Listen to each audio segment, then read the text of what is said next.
Donc, la conférence, dans le fond, ce que je vais faire un bref aperçu des notions générales, quelques statistiques québécoises, un rappel sur le cadre légal, les principes de base en conception, qui est plutôt théorique, mais qui est important à considérer.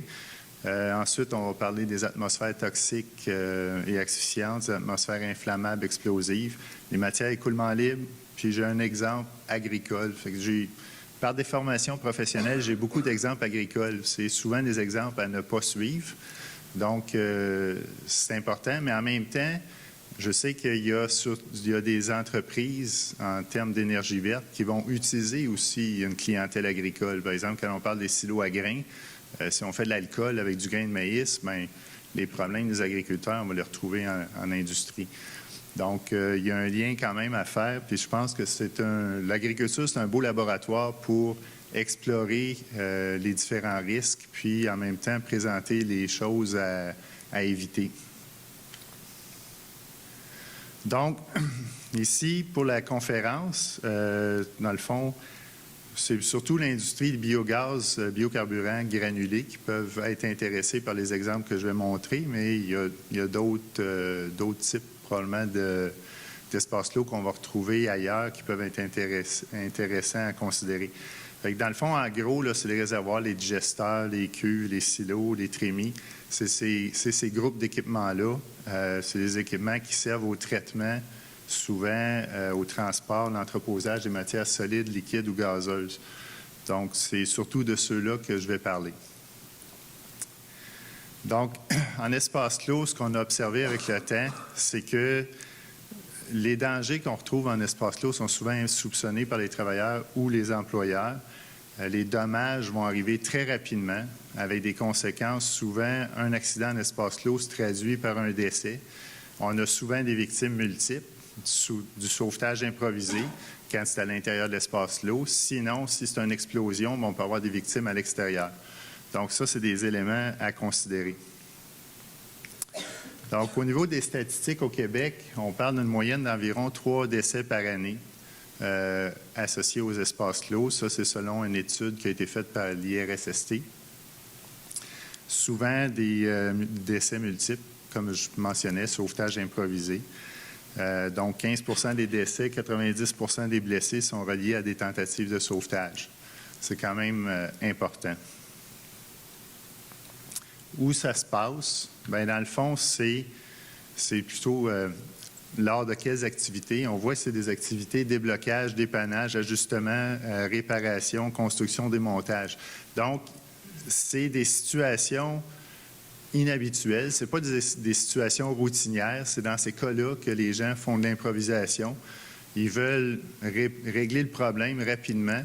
Puis, ils vont s'introduire dans un espace clos avec les conséquences que ça va avoir lorsqu'on fait une entrée sans préparation. Donc, les rapports d'enquête de la commission, c'est ça qui révèle. C'est qu'il y a un problème d'identification des dangers, sous-évaluation des risques dans ces milieux-là, activités improvisées, procédures de travail. Quand la procédure de sauvetage, pas de sauvetage, mais quand la procédure de travail existe, on se rend compte que souvent, elle n'est pas appliquée dans le cas des accidents qui ont été enquêtés. Moyens de réduction du risque qui sont inadaptés ou inexistants. Et il n'y a pas de plan de sauvetage souvent où il y a des sauvetages improvisés. Donc, ça, c'est un tristement célèbre accident dans le camping du repos à Saint-Jean-Baptiste de Rouville. Dans le fond, on avait une station de pompage à côté d'une fosse septique. Il y a eu un blocage le soir. Les campeurs se plaignaient. Fait qu'il y a un travailleur qui est descendu dans la station de pompage avec une perche pour débloquer le conduit entre les deux. En faisant ça, bien, il a libéré des gaz, puis il s'est intoxiqué. Donc, les gens, par réflexe, vont tenter de le secourir. Fait qu'il y a 4 personnes qui ont tenté de secourir. Ça a résulté en 3 décès, 2 intoxications. Puis quand on parle du H2S, bien, l'intoxication, il peut avoir des séquelles permanentes aussi. C'est un gaz assez sournois. Ici, c'est un autre exemple de multiples, c'est-à-dire voyons, je vais dire sauvetage improvisé. Les gens, c'est humain, là. les gens vont tenter de porter secours. Fait qu'ici, on a une turbine qui a eu dans les épandeurs à fumier, une espèce de flotte, puis elle s'est corrodée. Il y a une pièce qui est tombée, ça a bloqué la turbine. L'employeur décide d'aller réparer. Il rentre, il perd conscience, son travailleur va rentrer. Il y a 3 autres personnes qui rentrent. On a 5 intoxications dans un petit espace comme ça. Il y a eux autres qui ont été chanceux, mais il y a 2 personnes qui ont dû avoir des traitements hyperbares. Fait qu'il y aurait pu avoir des séquelles permanentes. Donc, le cadre légal, quand on parle de conception, bien, la loi, à la base, on tente d'éliminer à la source les dangers. C'est une loi de prise en charge, donc il y a des mécanismes de participation des travailleurs avec les employeurs pour identifier les risques, les comités santé-sécurité. C'est tout enchâssé dans la loi. Parmi les obligations des travailleurs, par exemple, il y a l'obligation d'aider à identifier les risques. Fait qu'il ne faut pas gêner les employeurs d'essayer de faire participer les travailleurs. Souvent, c'est eux, les opérateurs, qui voient ce qui se passe puis qui sont capables d'expliquer les choses qu'il y aurait à faire pour améliorer les situations quand on se rend compte qu'il y a quelque chose de dangereux. Puis, il y a aussi un volet fournisseur. Ce n'est pas quelque chose qui est utilisé souvent, mais ça nous arrive d'interdire des ventes quand on voit qu'il y a un vice de conception au niveau de la sécurité sur une machine. C'est arrivé à quelques reprises dans l'histoire. Au niveau de la construction, on a la section espace clos, il y a des définitions. C'est que dans le fond, quand on est en espace clos, c'est des chantiers à risque élevé qui doivent être identifiés avant le chantier parce que ça fait partie de la vie de projet. On a la définition d'espace clos. Ensuite, il y a des cas particuliers dans la section creusement, excavation, tranchée, où si on a un caisson, par exemple, ça c'est plutôt l'équipement qu'on utilise pour construire un pont. Là, il y a une surveillance obligatoire et on a un renvoi à la section espace clos du Code. On a les puits aussi qui sont dans cette section-là, qui a aussi un renvoi à la section espace clos. Puis, on a la section espace clos comme telle, la 321, avec l'obligation d'identifier les risques, les procédures de travail, relever des concentrations de gaz, les méthodes, la ventilation, les travailleurs qu'on doit exclure de ces environnements-là et la situation d'urgence. Dans le règlement sur la santé et sécurité du travail, bien, on a aussi des définitions. Il y a quelques articles qui, comme ici, limite inférieure d'explosivité, qui n'est pas dans l'espace clos, mais qui fait partie des choses à considérer. Les définitions au niveau des personnes qualifiées, travail à chaud, travailleurs habilités, interdiction d'entrée, les cueillettes de renseignements, donc la préparation avant d'effectuer un travail en espace clos. Et ensuite, on rentre plus dans le détail au niveau des ventilations, les concentrations à respecter, poussière combustible, travail à chaud. Le RSST est un peu plus élaboré au niveau de l'espace clos que le Code, mais c'est en gros, c'est à peu près la même structure, si on veut, là. Donc, méthode, fréquence de relevé qui renvoie au guide d'échantillonnage puis de mesure. Relevé, surveillance, procédure de sauvetage, accès sans obstruction, et on a deux articles concernant les écoulements libres, les matières à écoulement libre. Donc, ça fait le tour pas mal du cadre légal. Vu qu'on n'est pas nombreux, là, s'il y a des choses que vous voulez que je clarifie, gênez-vous pas, là. Mais comme je disais, probablement que dans vos industries, vous êtes déjà pas mal avancé là-dedans. Donc, les principes de base en conception, si on y va avec les normes, par exemple, en gestion santé et sécurité du travail, bien, on a la hiérarchie habituelle des moyens de contrôle. Donc, l'élimination des dangers ou, dans le cas des espaces clos, éviter d'avoir à entrer. Des fois, naturellement, si on a un digesteur à construire, le digesteur va être un espace clos. On ne peut pas se passer du digesteur, mais on peut peut-être être capable de concevoir le digesteur pour éviter d'avoir à rentrer dedans. Remplacement des procédés quand on peut. Application de contrôle d'ingénierie. Donc ça peut être un système de ventilation, par exemple, qui est intégré à la structure. La Ville de Repentigny l'a fait avec une station de pompage des eaux brutes. Ils ont conçu un système où est-ce que c'est une grosse station de pompage, il y a un escalier pour descendre, il y a un système de ventilation qui est intégré. Donc, quand les gens doivent aller inspecter des pompes, ils vont vidanger l'espace complètement. Ensuite, ils vont ventiler et le travailleur va pouvoir aller inspecter. Les pompes sont sont capables de retirer les pompes sans rentrer, c'est-à-dire sans aller dans le fond des puits, mais ils ont des passerelles. C'est vraiment aménagé pour ça. Naturellement, c'est de l'eau brute. C'est peut-être moins pire que des matières, de la biomasse, là. Et ensuite, on a la sensibilisation comme les affiches, les contrôles administratifs, incluant la formation, les méthodes de cadenassage. Dans le fond, les 3 dernières méthodes, c'est ce qu'il y a de moins efficace en termes de prévention des accidents. C'est sûr que quand on a intégré les mesures de prévention tout de suite au niveau de la conception, de façon mécanique ou de façon structurelle, c'est beaucoup plus sécuritaire que quand on dépend de la formation d'un travailleur.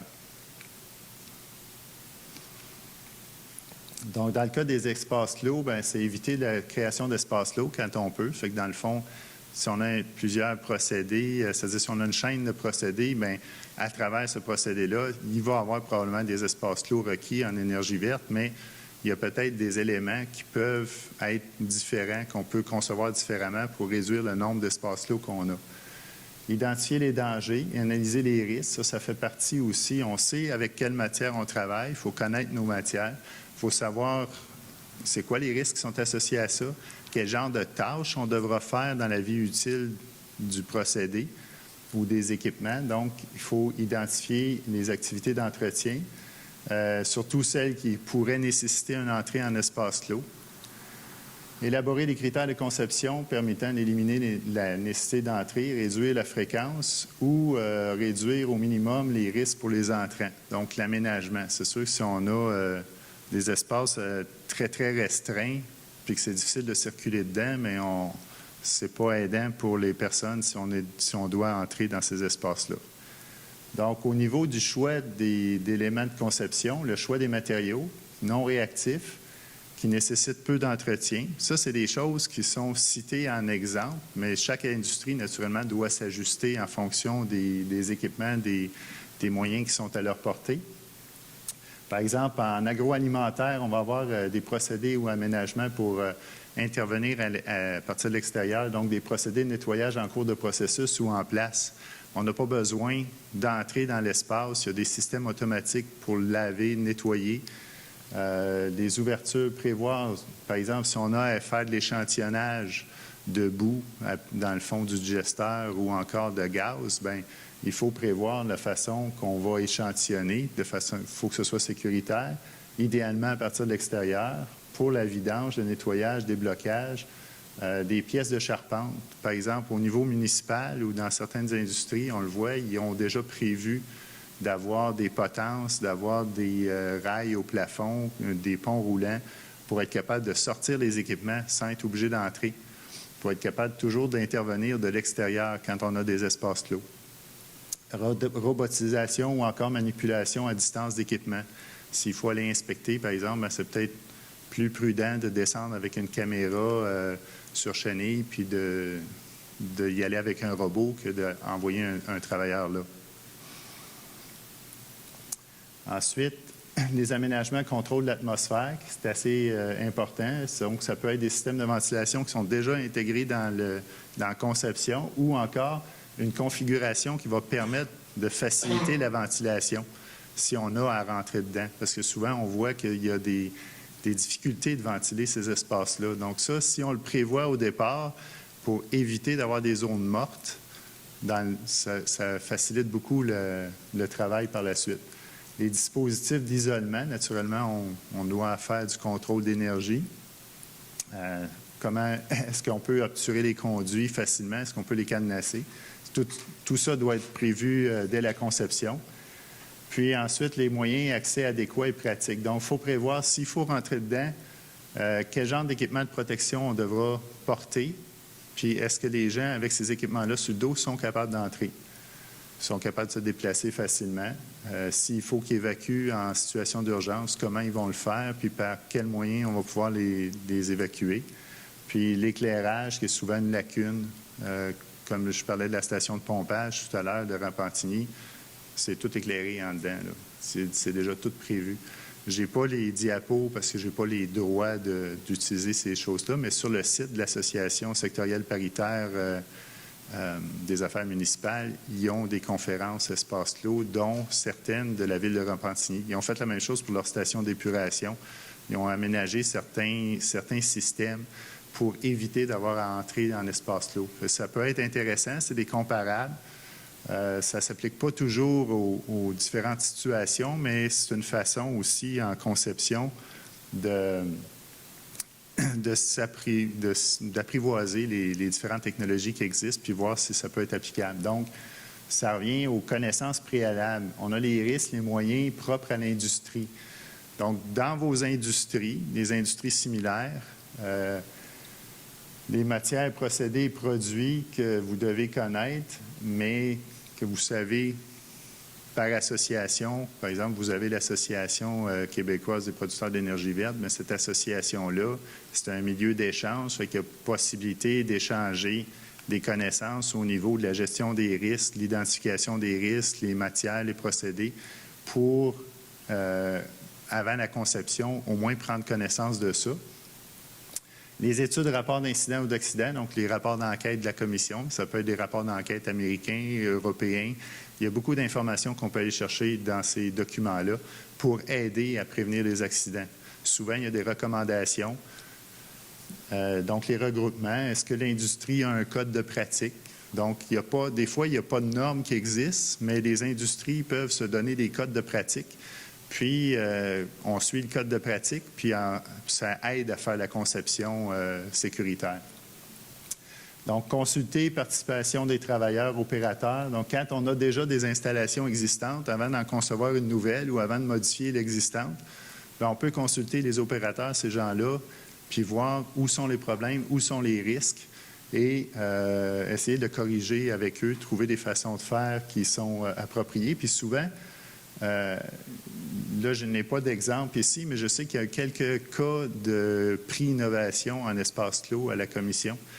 Puis souvent, c'est ça, c'est comme un travail d'équipe. Une industrie ou une usine arrive à présenter un prix, puis c'est vraiment une collaboration. Des travailleurs étaient en train de faire une tâche pénible souvent ou dangereuse, puis là, ils disent, bon, on va proposer quelque chose. Fait qu'avec la direction, ils s'entendent, ils arrivent à un concept, ça fonctionne.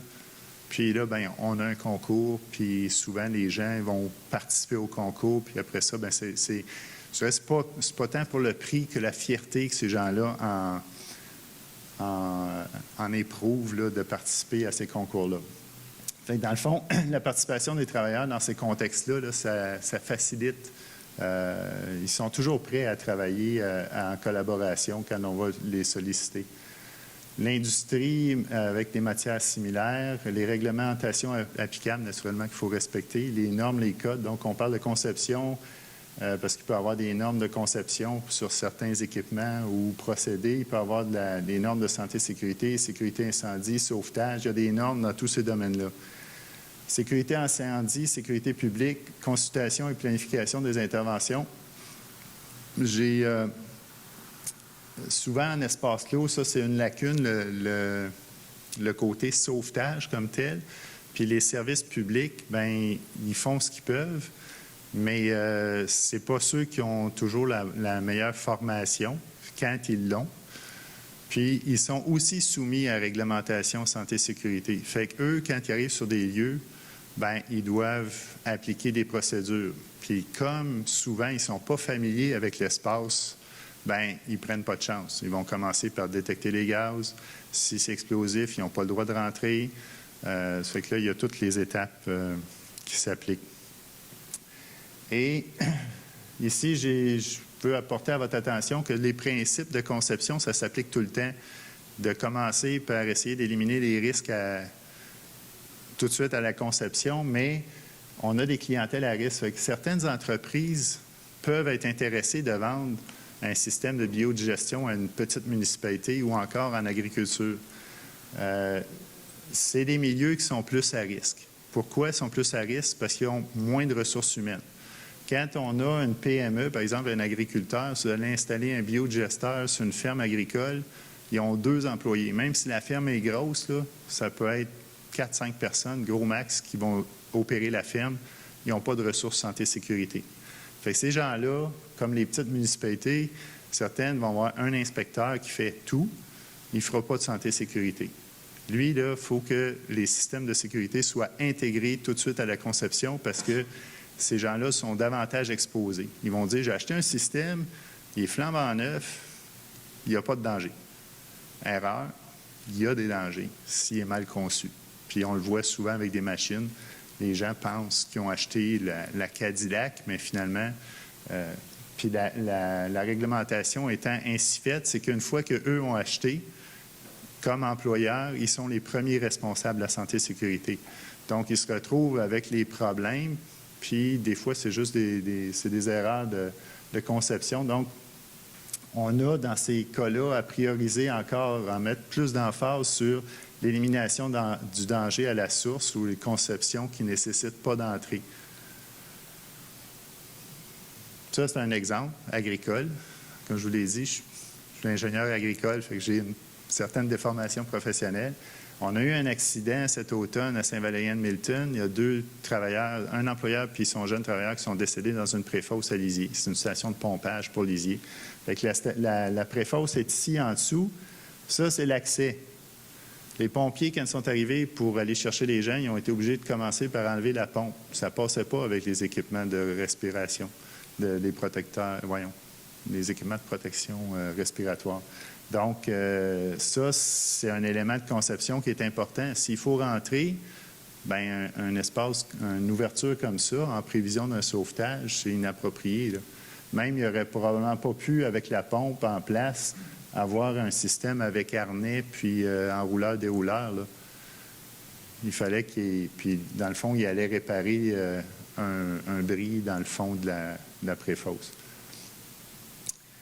Au niveau des services publics, bien, au Québec, on a seulement 47 équipes de sauvetage technique qui sont formées en espace clos. Ça veut dire qu'il y a beaucoup de régions qui ne sont pas couvertes. Fait que si on est en campagne, bien, la première ville d'importance va peut-être avoir l'équipe, mais les pompiers locaux n'auront pas la formation. Fait que ça augmente les délais. Celui-là, je trouve que c'est important. C'est juste pour vous montrer un petit peu. C'est un reportage sur une simulation de pompiers à Rivière-du-Loup. Ils ont fait une simulation de sauvetage pour un silo. Les pompiers sont appelés à se rendre à une entreprise agricole pour effectuer un sauvetage. Le scénario, un homme est blessé, coincé dans cet immense silo. Par les randos, les gars sont prêts à monter.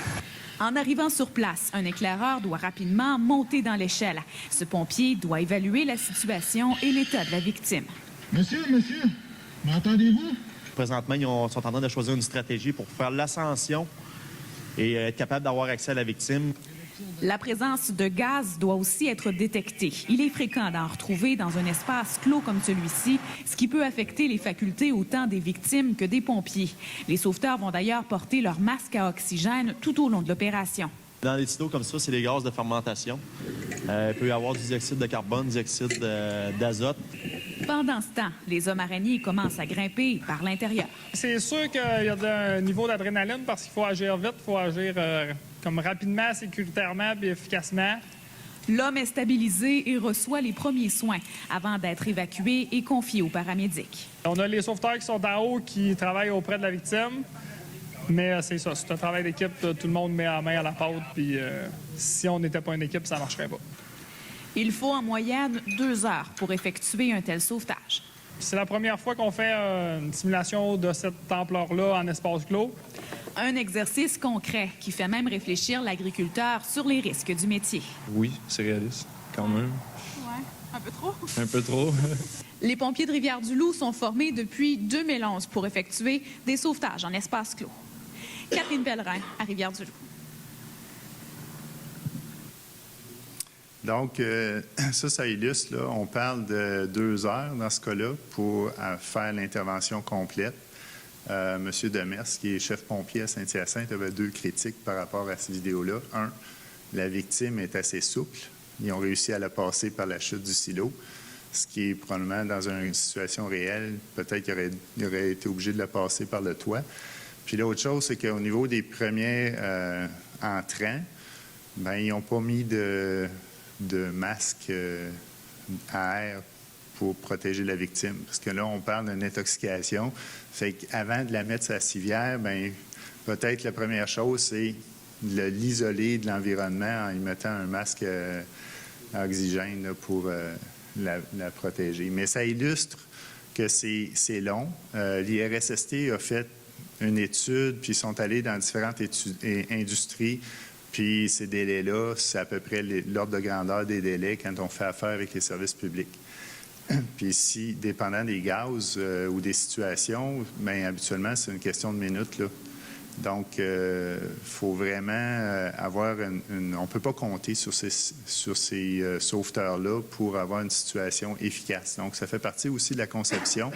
Je dirais, on a une conception qui est mécanique, qui est structurelle. On a une conception aussi au niveau des procédures, des procédés, incluant les procédés de sauvetage. Il faut y penser aussi. Comment qu'on va faire, comment qu'on va s'organiser à l'interne, idéalement, pour être capable d'intervenir si jamais on avait un pépin.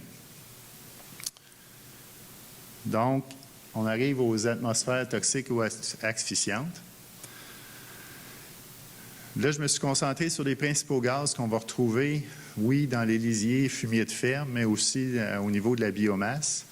Et je rajoute monoxyde de carbone. Donc, les principaux gaz, quand on parle des gaz de fermentation au niveau des lisiers de ferme ou encore de la biomasse, si on prend des déchets organiques pour en faire du méthane, bien, on va se retrouver avec de l'hydrogène sulfuré, du dioxyde de carbone, du méthane, de l'ammoniac principalement.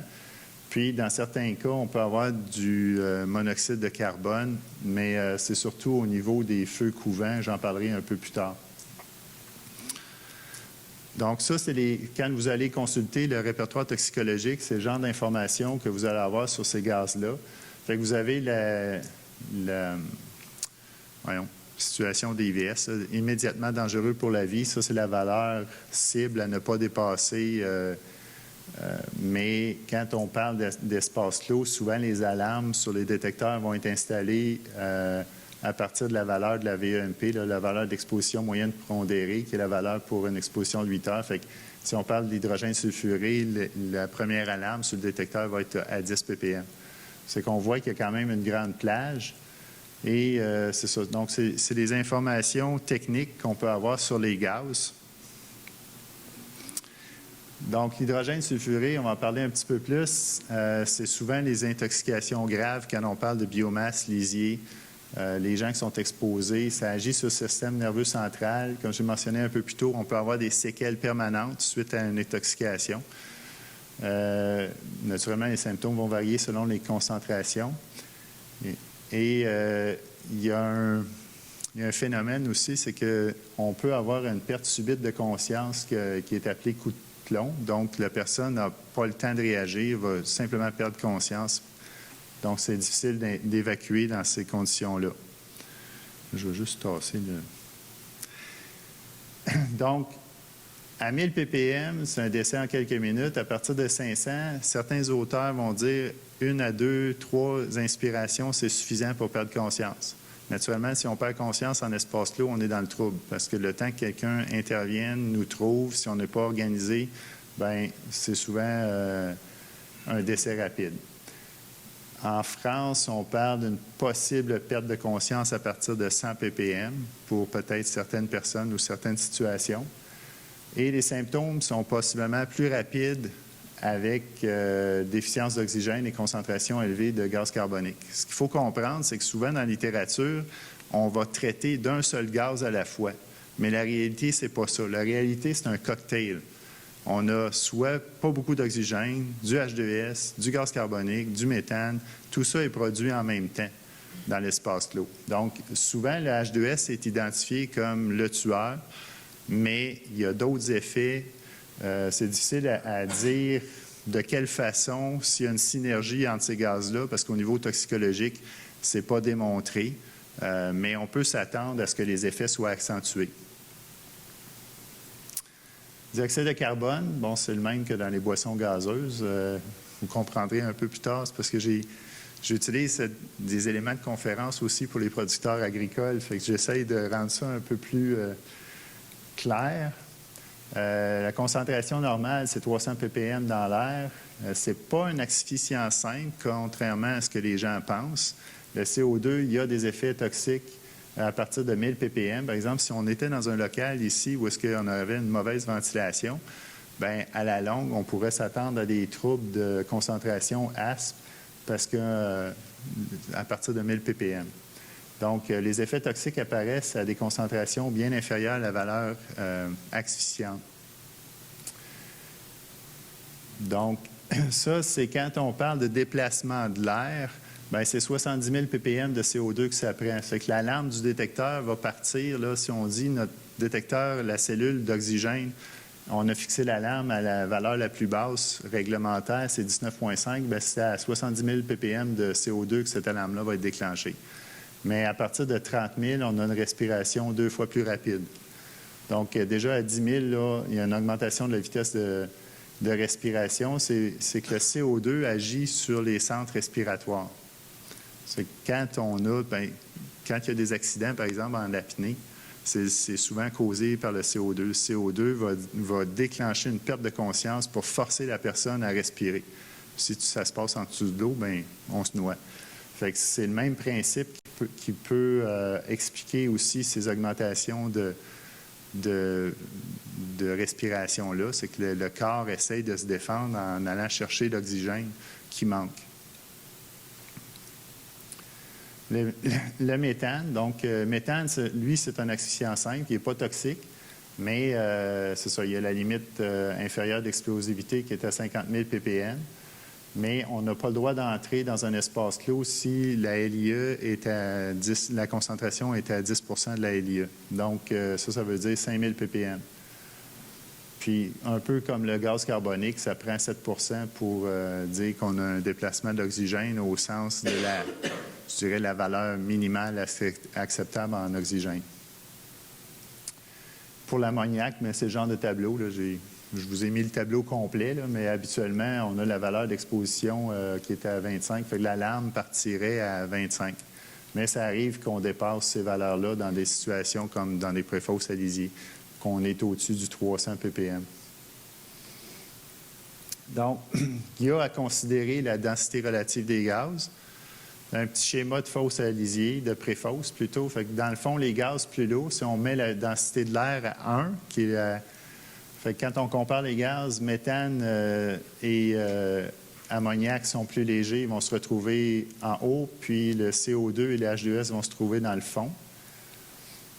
Ce qui se passe quand on est dans un environnement stable, c'est un peu ma bouteille de liqueur tantôt, c'est que on a en continu des gaz qui sont produits par les micro-organismes. Donc, on a une production en continu, puis on a aussi des gaz dissous parce que la bactérie ou l'agent le microbe qui va faire la fermentation commence au niveau cellulaire. Fait qu'on va avoir des micro-bulles de gaz qui vont être dans le liquide. Ça va être dissous, mais à un moment donné, ça s'agglomère. Puis, quand le système est ouvert à l'atmosphère, bien, on a un enrichissement progressif. Et dans notre préfosse à lisier, bien, on avait du lisier dans le fond. Au fur et à mesure, on a ce gaz-là qui se développe. Fait qu'il y a toujours cette atmosphère-là qui est possible. Qu'est-ce qui se passe si on brasse le lisier? Puis ça peut arriver avec des bouts d'épuration, ça peut arriver avec d'autres matières similaires. On a une libération rapide puis un enrichissement rapide. C'est surtout le H2S puis le CO2 qui se comportent comme ça. C'est que vraiment, ça, quand on vide les dallos, par exemple, dans le cas des fermes, à chaque fois qu'on brasse le lisier, on a ce type de dégagement-là. C'est un dégagement très rapide. Donc, au niveau américain, dans des bioréacteurs de 100 litres, c'est ce qu'ils ont observé. Ici, avec la flèche rouge, c'est le moment où est-ce qu'ils font le brassage. On voit que le pic, il monte très rapidement. Donc, on a les taux d'émission par surface dans le cas de cette expérience-là, pour le H2S, pour le CO2.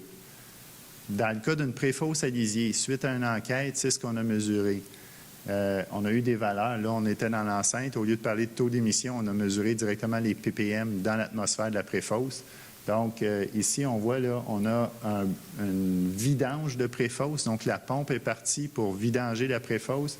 Le H2S et le CO2 sont montés autour de 1000 ppm pour le H2S, puis 60 000 ppm, 65 000 ppm pour le CO2. Ensuite, il y a du lisier qu'on a rajouté dans Préfosse, donc un autre genre de brassage. Encore une fois, les valeurs sont montées.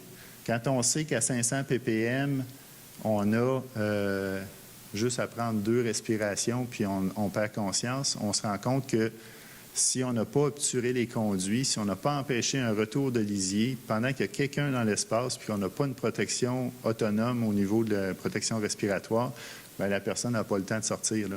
Son alarme va partir, mais il va tomber inconscient rapidement dans l'espace clos. Donc, ça, c'est pour illustrer le phénomène. On remplit, donc ça brasse, on pompe, ça brasse, fait qu'on a un dégazage. Quand on a aussi un retour possible dans les conduits, fait que quand la pompe arrête, le conduit va se vider. Puis l'autre situation qui est déjà arrivée dans les champignonnières, entre autres WorkSafe VC, ont fait une belle simulation dans une champignonnière. Les champignonnières, c'est particulier parce qu'ils font leur propre compost, puis dans la recette de compost, ils doivent rajouter du GISP. Du GISP, c'est du sulfate de calcium. Le sulfate de calcium veut dire soufre. C'est que dans la recette, il y a du soufre. Et les travailleurs sont allés pour débloquer une conduite dans une espèce de cabanon flottant au-dessus de la station de pompage. Puis juste le fait d'ouvrir, bien, ça a débloqué et le liquide a dégazé. Puis les gens il y en a qui ont eu des séquelles permanentes, qui ont eu des décès. C'est vraiment un gaz dangereux, là. Les atmosphères inflammables explosives. Je ne parlerai pas beaucoup du surplus d'oxygène, c'est plutôt particulier, là. Ça va être si on rentre dans un espace clos, par exemple, avec des équipements d'oxycoupage, puis on a une bonbonne d'oxygène, on a la conduite d'oxygène qui arrive, puis qu'on la laisse fuir, ou ça va être quelque chose qui est illégal, là, c'est-à-dire ventilé avec de l'oxygène pur, c'est interdit. Mais ce qu'il faut comprendre avec les surplus d'oxygène, c'est que ça augmente la limite supérieure d'explosivité. On rajoute de l'oxygène, on rajoute du comburant dans l'espace, donc on étend notre plage d'explosivité. Les présences de gaz ou vapeurs inflammables, donc le méthane, le H2S en est un. Ça peut être, si on parle d'industrie qui fabrique de l'alcool, ça peut être des vapeurs d'alcool. Présence de poussière combustible et le monoxyde de carbone au niveau des feux couvents. Donc, qu'est-ce que ça prend pour provoquer un incendie ou une explosion? Donc, on a des gaz ou vapeurs ou des poussières. Et en espace clos, on va parler d'un hexagone de l'explosion. Puis, au niveau de l'incendie, on va parler du triangle de feu. Il y a des variantes entre les deux. Les experts en poussière vont dire aussi le pentagone de la déflagration. Je ne rentrerai pas là-dedans, mais ce qu'il faut retenir, c'est que le triangle de feu, ça prend 3 conditions. Ça prend un combustible, ça prend un comburant, qui est habituellement l'oxygène de l'air, et ça prend une source d'énergie ou d'inflammation. Donc, si on veut allumer une chandelle, on part l'allumette, il y a de l'air autour, on allume la mèche, ça marche. En espace clos, si on a 3 autres conditions réunies, bien, on est sujet à une explosion. Donc, on est dans le domaine de la plage d'explosivité. On a un nuage de poussière ou des combustibles en suspension dans l'air et on a un confinement. Quand le feu arrive, bien, naturellement, les gaz prennent l'expansion rapidement. Il y a une force de pression qui est exercée sur les parois. Puis, plus la force est forte, plus l'explosion est forte. Donc, on revient à notre tableau. Bien, on a ces valeurs-là qui sont importantes dans ce cas-là. Donc, les limites inférieures d'explosivité et les limites supérieures d'explosivité pour chacun des gaz. Donc, les domaines, dans le fond, c'est ce que je mentionnais tout à l'heure. Quand on augmente, ici, on a un mélange trop pauvre. Donc, il n'y a pas assez de proportion de combustible par rapport à l'oxygène qu'on a dans l'air. Ici, on est en plein dans la plage. C'est l'exemple pour le méthane. La LIE est à 5 de méthane et la LSE est à 15 % Au-dessus de ça, il y a trop de méthane puis pas assez d'oxygène. Fait que si j'augmente le niveau d'oxygène, je viens de tasser cette limite-là ici. puis ma plage d'explosivité vient d'augmenter. Celui-là ici, c'est pour considérer le travail à chaud. Si je rentre pour aller faire de la soudure, une réparation, là, je vais avoir une température élevée. Qu'est-ce qui se passe avec la température élevée? C'est que la LIE va être plus basse, puis la LSE va être plus haute. Fait que ma plage d'explosivité est plus grande. Dans la réglementation, on est à 10 de LIE pour interdire l'entrée en espace clos. Dans la norme canadienne, la Z1006, eux autres, ils ont introduit 5 pour le travail à chaud. En principe, les règles de l'art, c'est si on a à aller faire un travail à chaud dans un espace clos qui est susceptible d'avoir des gaz inflammables, c'est 5 de la LIE qu'on devrait respecter. Au niveau réglementaire, on est à 10 Le code de construction est à 25 mais le code de construction, ce qu'il faut comprendre, c'est que ça n'a pas changé depuis 87. C'est que depuis 87, les connaissances ont évolué, mais pas le règlement. Donc, il faut se méfier un peu de la valeur dans le code. Avec le RSST, on est à 10 interdiction d'entrée, puis avec la norme, quand on parle de travail à chaud, on va descendre à 5 Ça, c'est donner un exemple agricole. C'est une explosion de méthane. On avait une cave à lisier dans le bâtiment et il était en travaux de construction. Puis hier, j'étais avec l'inspecteur justement qui a fait l'enquête. Puis ce qu'il me disait, c'est qu'il y avait des travaux de construction parce que quelques semaines auparavant, il y avait eu une autre explosion. Ils ont été vraiment chanceux. Les travailleurs ont subi des brûlures, mais la première explosion, la dame qui s'occupait de la porcherie a eu le temps de sortir avant que ça saute. Elle a fait ses choses. Puis, d'après ce que l'inspecteur m'expliquait, c'est qu'ici, c'est un cas assez particulier. Le méthane, il avait arrêté la ventilation parce qu'il n'y avait pas de port dans cette salle-là. Là, on parle d'une cave à lisier. Au lieu d'être une préfosse, tout le lisier est accumulé sous le bâtiment. Au niveau environnemental, c'est intéressant parce que tu n'as pas les autres précipitations à gérer. Au niveau santé-sécurité, c'est tel quel parce que là, on peut avoir justement, quand il y a un arrêt de ventilation, une accumulation de méthane dans la pièce. Dans ce cas-ci, l'accumulation de méthane était plutôt sournoise parce qu'il y avait de la broue à la surface du lisier. C'est comme s'il y avait une protection qui empêchait le méthane de sortir. Mais là, les gens, la dame, avant l'explosion, avait fait du lavage, puis avait cassé cette broue-là, puis elle est sortie. Puis il y a ici, on ne le voit pas, mais il y a on appelle ça une couveuse. C'est un chauffage infrarouge. Donc, ça marche au gaz. Il y a une flamme pilote là-dessus. Et le méthane a sorti progressivement. Elle a eu le temps de sortir, ça a sauté. Les travailleurs, eux autres, ils ont fait la même chose. Ils ont lavé des pinceaux avec la hose. L'eau de lavage, l'eau de rinçage a tombé, brisé la mousse. Le méthane a sorti, mais eux, ils étaient encore là quand ça a sauté. Mais ça aurait pu être une explosion juste par accumulation de méthane, même s'il n'y avait pas eu de mousse, là, parce que le méthane est plus léger, il aurait monté dans la pièce. Pour les poussières combustibles, on a l'équivalent de la LIE, c'est déterminé par laboratoire. C'est juste donner quelques exemples. Par exemple, ça prend 25 grammes par mètre cube d'amidon de blé pour créer une explosion de poussière. Donc, c'est des valeurs qu'on peut retrouver dans différentes données de littérature, soit au répertoire toxicologique. Ceux-là, je pense qu'ils viennent d'un document de l'INRS en France.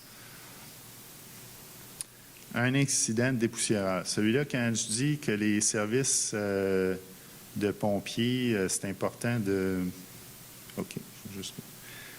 qu'ils soient bien préparés, donc il faut gérer. C'est une intervention sur un espace clos, mais c'est un espace clos qui n'a pas personne dedans parce que c'est un dépoussiéreur. We had a hopper fire today at a wood manufacturing plant. What crews finally got here? On arrival, we had fairly heavy smoke coming out of a hopper that had some wood product in it. And what happened when you guys opened the hopper? As we were working through the hopper, there was a slight dust explosion that occurred as we were trying to mitigate the fire. And was everybody okay? Yeah, everybody is fine. So what is that dust explosion? Like, what happens? It's just the dust meets oxygen and catches fire at a rapid pace. Is it very hot? Is it dangerous? It can be very dangerous. It has a bit of a concussion feel to it, but it again, Je ne sais pas si vous avez vu, Ils vont le remonter. In the wrong conditions, it can really hurt somebody. And once again, everybody was okay. Everybody's fine, yeah. And the fire's now under control? Fire right now, we're still working on it, just making sure it hasn't entered the building. And how much of a cleanup and overhaul is this going to be? It should be fine. Donc, c'est assez impressionnant. Les pompiers ont été vraiment chanceux. Là, ce qu'il faut retenir, c'est arrivé cet automne à Abbotsford, en Colombie-Britannique. C'est pas nécessairement une petite ville. On est en banlieue de Vancouver. Fait qu'on voit que l'intervention des pompiers, il y a des choses à revoir. Là, il y avait un nuage de poussière qui a été soulevé. On avait l'oxygène. On avait la source d'inflammation. Il était déjà là, qui était le feu. Puis, avec l'intervention, je ne sais pas si WorkSafe BC va l'avoir enquêté, celui-là, probablement, mais on a créé un nuage de poussière et il s'est enflammé. Si ça s'était passé dans le dépoussiéreur, bien, le dépoussiéreur explosait, là. Donc, je vais passer à l'autre type d'explosion qu'on a, qui n'est pas relié aux poussières en suspension, mais plutôt au feu couvant puis au monoxyde de carbone. Donc, les origines possibles d'un feu dans un silo. Si on parle de matière fermentescible, par exemple du grain ou des fientes de volaille séchées, bien, si on a de l'humidité, on peut avoir de l'auto-échauffement par les micro-organismes. C'est déjà arrivé dans des tas de compost au Québec qui font du compost, puis à un moment donné, ils perdent un petit peu le contrôle sur le procédé, le tas prend feu. Bien, ça peut se produire en espace clos. Ça peut être des troubles électriques, échauffement par friction, réaction d'oxydation. Par exemple, un chiffon imbibé d'huile, c'est une des raisons pourquoi c'est dangereux. On augmente de beaucoup la surface de l'oxygène avec l'huile et par réaction d'oxydation, il va y avoir un échauffement, puis ça peut mettre un feu. Et quand on a un feu couvant, bien, comme c'est une combustion incomplète, on va avoir beaucoup de monoxyde qui va être produit dans l'atmosphère. Excusez pour la flèche. Et donc, on se retrouve à aller au-delà de la limite supérieure d'explosivité. En principe, on a un mélange trop riche. Fait que le feu est couvant dans le silo ou dans l'entrepôt, mais comme il n'y a pas assez d'oxygène, ça continue à brûler doucement sans qu'il y ait d'explosion ou d'incendie à l'extérieur. Tout ce qui manque, c'est de l'oxygène. C'est que l'oxygène, il arrive quand on fait souvent l'intervention. C'est qu'on ouvre une trappe, on rentre une lance pour essayer d'éteindre l'incendie.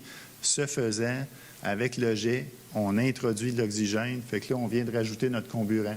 Fait que sur les silos bleus, qui n'ont pas été modifiés, parce qu'il y en a qui sont ouverts à l'atmosphère, mais les silos hermétiques, on va avoir ce genre de symbole-là qui avise les pompiers de ne pas intervenir dans le silo, de laisser contrôler les risques d'incendie autour du silo, mais pas intervenir. Donc ça, oui. C'était quoi la manière d'intervenir à ce moment-là si tu as un feu couvert? Tu laisses brûler. Il faudrait parler avec les pompiers, de voir, mais sur les fermes, souvent, c'est ce qu'ils vont faire. Il en est arrivé un à Montjoli il y a quelques années. Ça a brûlé de décembre à février. Mais ça, c'est un silo qui était ouvert à l'atmosphère. Ils l'ont laissé brûler parce que d'être intervenu, il aurait pu causer plus de dommages. Fait que ce qu'ils font, c'est qu'ils surveillent puis ils essayent d'éviter que le feu se propage au bâtiment à côté. Mais sinon, c'est vraiment difficile, là. Fait que ça, c'est un exemple, là. C'est aux États-Unis, ça vient d'un rapport d'enquête, c'est des copeaux de bois. C'est un silo hermétique qui a été modifié pour stocker du bois pour une industrie. Avant ça, c'était relié à une chaudière à biomasse, mais ça avait été vendu, puis c'était une industrie, une scierie qui utilisait ça pour stocker ses copeaux. Il y avait 20 pieds d'épais de copeaux. Il y a eu un échauffement à la base par une courroie qui a frotté sur une poulie. Fait que juste la friction, l'échauffement a mis le feu dans le silo. Quand les pompiers sont arrivés, bien, il y avait déjà les pompiers locaux qui avaient essayé d'éteindre en ouvrant par le bas pour essayer de contrôler. Mais ce qui est arrivé, c'est que quand l'équipe externe est arrivée avec la grande échelle, sont arrivés. Ça, c'est un silo hermétique coulé en béton, fait qu'il y a un toit de béton là-dessus. Ils sont allés par les ouvertures en haut, puis ils ont injecté pour essayer d'éteindre le feu, mais là, ils sont arrivés juste dans la bonne plage d'explosivité, fait que la toiture a sauté sous le coup de l'explosion, fait qu'il y a 2 pompiers qui sont décédés, puis 8 autres qui ont été blessés. Fait que ça montre là, que ça peut arriver dans des situations comme ça. Ce n'est pas des matières fermentescibles, mais il y avait un problème avec le convoyeur d'extraction qui est localisé à la base. Est-ce que... lequel hopper? Ah, ça, c'était... Oui, j'ai oublié de le mentionner, c'est une manufacture de meubles. C'est la poussière de bois et autres fibres là, qui sont utilisées dans l'industrie du meuble. Et ça, c'est des fientes granulées. C'est arrivé en Abitibi. Donc, on a le même genre de situation. On suspecte, ça n'a pas été enquêté, on suspecte que c'était de l'auto-échauffement parce qu'on parle de fientes de volailles granulées. Là, c'est un producteur d'œufs. Donc, eux autres, ils ont des systèmes de plus en plus. Ils vont sécher le lisier, le fumier, ils vont le granuler, puis après ça, ils vont le stocker pour revente. Soit des fois, vous voyez ma mère poule, là, des engrais, ceux qui font un peu d'horticulture, là, ces tablettes de quincaillerie, vous avez ça. Mais là, dans ce cas-ci, ce qui est arrivé, c'est que les pompiers sont intervenus. Le propriétaire s'était aperçu qu'il y avait un feu où il y avait un échauffement parce qu'il voyait qu'il y avait quelque chose autour du silo.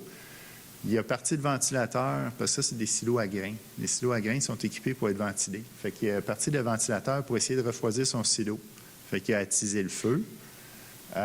Puis là, le lendemain, il s'est rendu compte que la tôle changeait de couleur. Là, il a dit, là, j'ai un feu dans le silo. Fait que les pompiers sont arrivés, ils ont arrêté le ventilateur.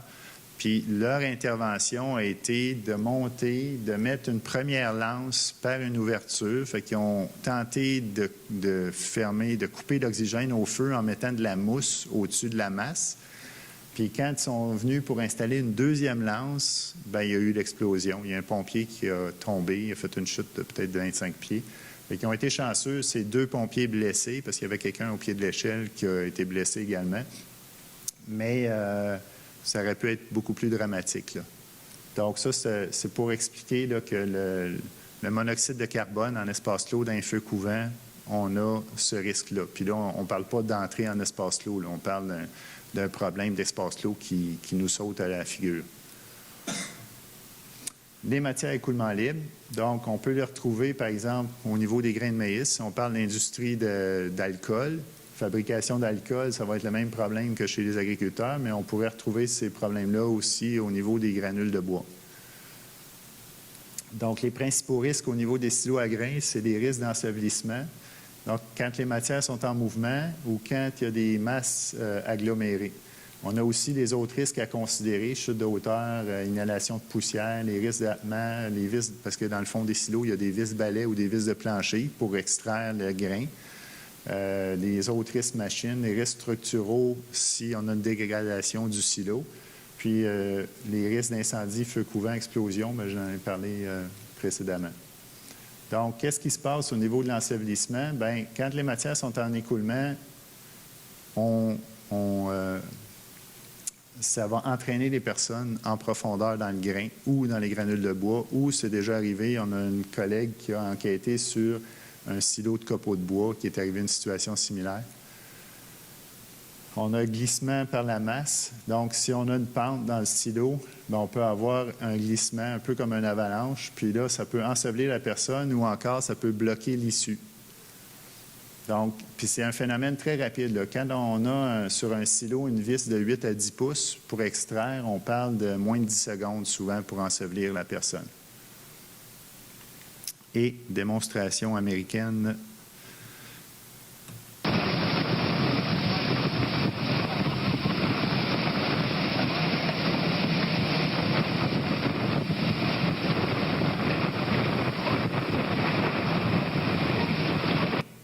Oups, excusez pour...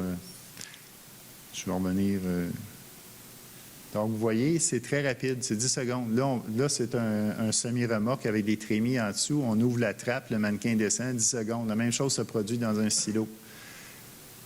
Il y a des gens qui travaillent fort sur les procédures de sauvetage. mais c'est pas mettre ses efforts à la bonne place. Il faut les mettre en amont.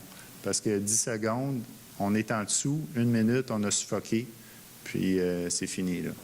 Ça, au niveau agricole, depuis les 10 dernières années, c'est à peu près 1 décès par 2 ans qu'on a comme ça. En 2015, dans l'Ouest canadien, il y a un adolescent qui est tombé dans une remorque comme ça. Son grand-père est allé pour le chercher. Les 2 sont décédés. 3 petites filles qui sont mortes aussi dans un voyage de canot-là, de la même façon. Ça fait que c'est vraiment dangereux. Puis ça c'est une des premières causes de décès qu'on a en espace clos au niveau agricole. Mais ça peut se produire partout où est-ce qu'on a du matériel en vrac comme ça qui est fluide. Ça, c'est un exemple de glissement. Il y avait 2 jeunes, en fait, qui essayaient de débloquer une vis à grain dans le fond. Puis, ce qui est arrivé pendant que celui qui était à l'intérieur tentait de débloquer, bien, il y avait une pente dans le grain. Puis là, on parle d'un silo. Là, ça commence à avoir des allures pas mal industrielles. On parle d'un silo de 50 pieds de diamètre par 70 pieds de haut.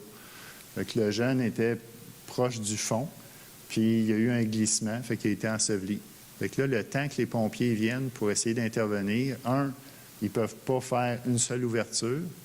Pour localiser la victime, il faut qu'ils vident le silo.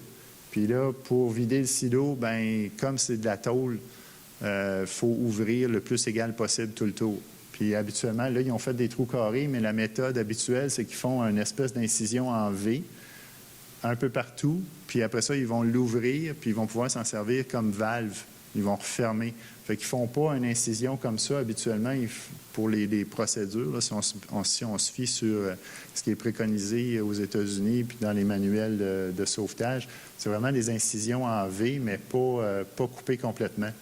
Mais on comprend que ça va être de la récupération. Là. Ce ne sera pas du sauvetage que les pompiers vont faire. Ça, c'est pour illustrer les forces. Quand on est enseveli jusqu'à mi-cuisse, mettons, on n'est pas capable de sortir par soi-même.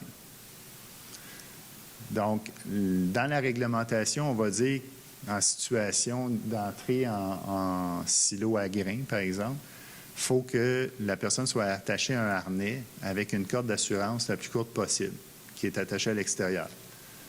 Mais si la personne s'ensevelit, on ne peut pas tirer dessus.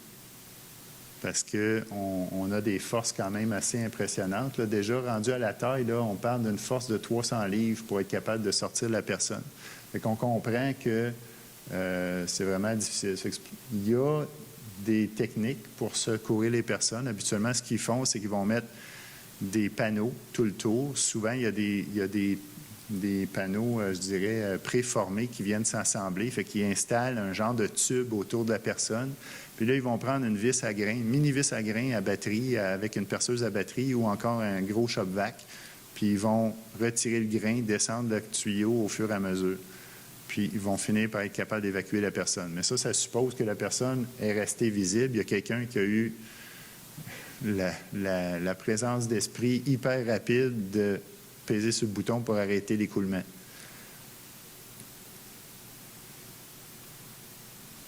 Ça, c'est d'autres cas. Donc, quand on a des problèmes d'humidité dans les silos, bien, il peut y avoir des moisissures, puis il peut y avoir du gel aussi. Donc, on peut avoir de l'agglomération. Fait qu'on a le classique, c'est un pont de grains. C'est déjà arrivé, par exemple, dans des installations portuaires où est-ce que il y avait des ponts de grains comme ça qui pouvaient faire 80 pieds de diamètre. Puis les gens, sans s'en rendre compte, passaient dessus. Puis, à un moment donné, ils se sont rendus compte avec des bulletins de livraison que c'était pas normal qu'il y ait du grain à cette hauteur-là. Ça, c'est un cas classique. On a eu des accidents comme ça aussi, des colonnes de grains gelés au centre qui déboulent sur une personne ou encore agglomérées sur les parois. Donc ça, c'est sûr qu'avant de rentrer dans un silo, c'est des choses à vérifier. Est-ce qu'on a présence d'agglomération comme ça?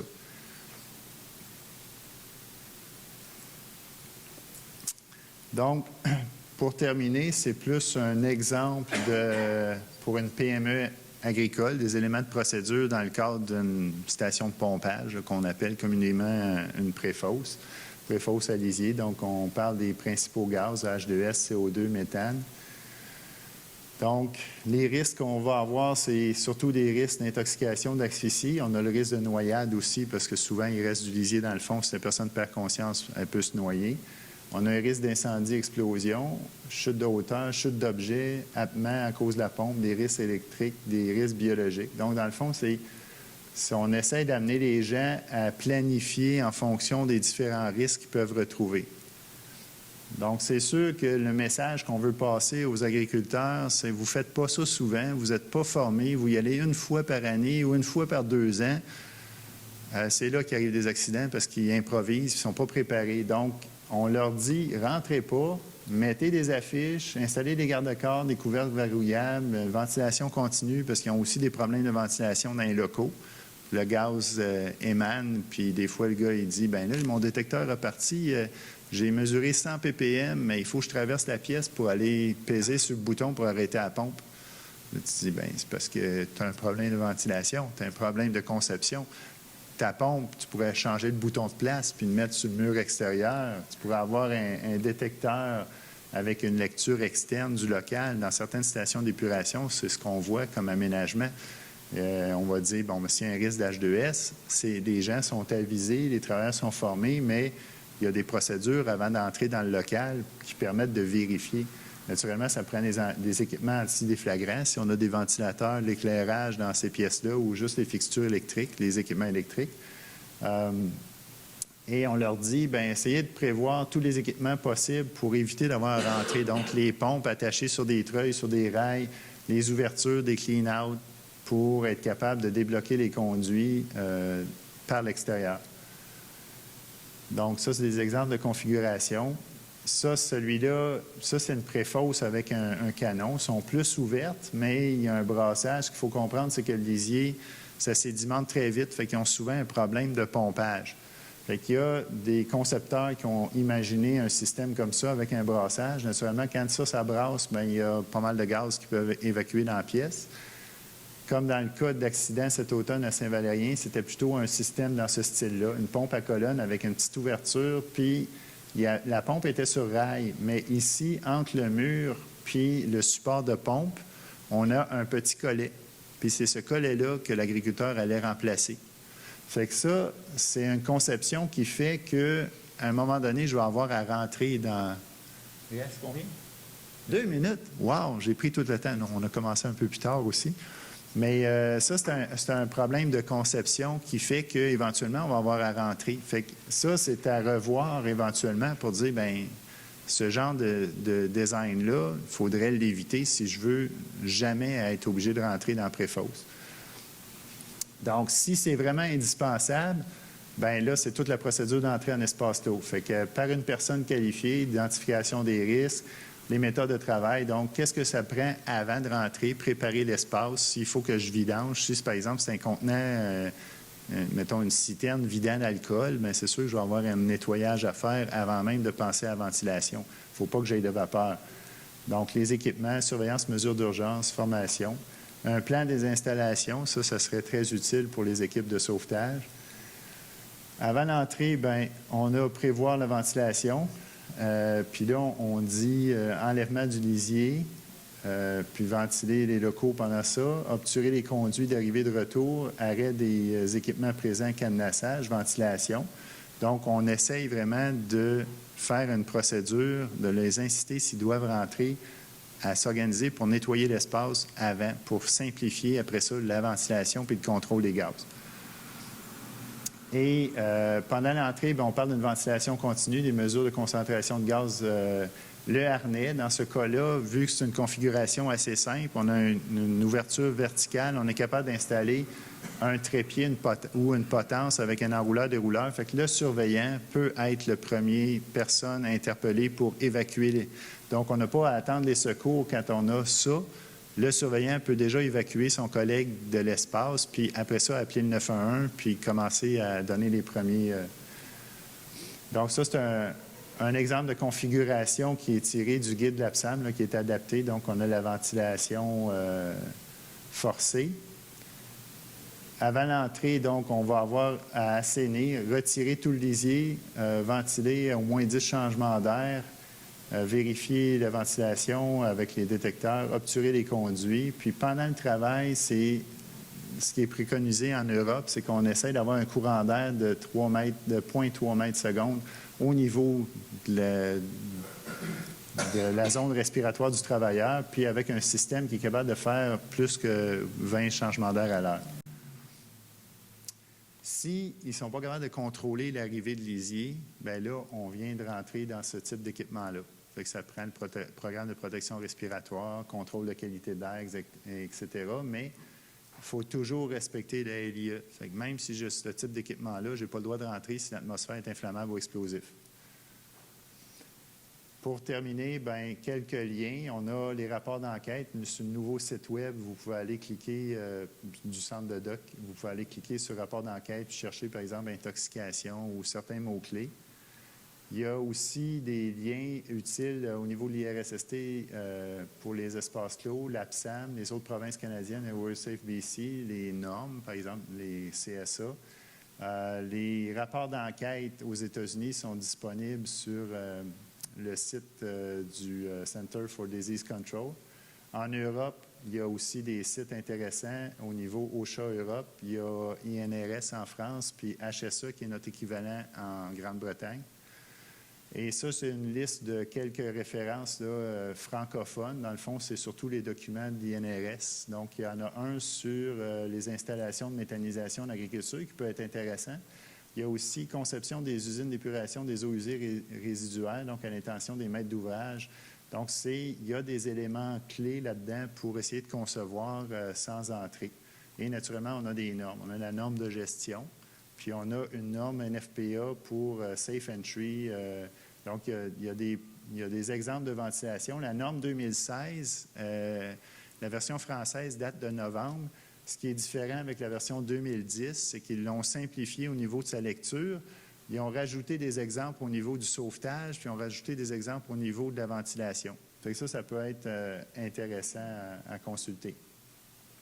Voilà. C'est bon. Merci.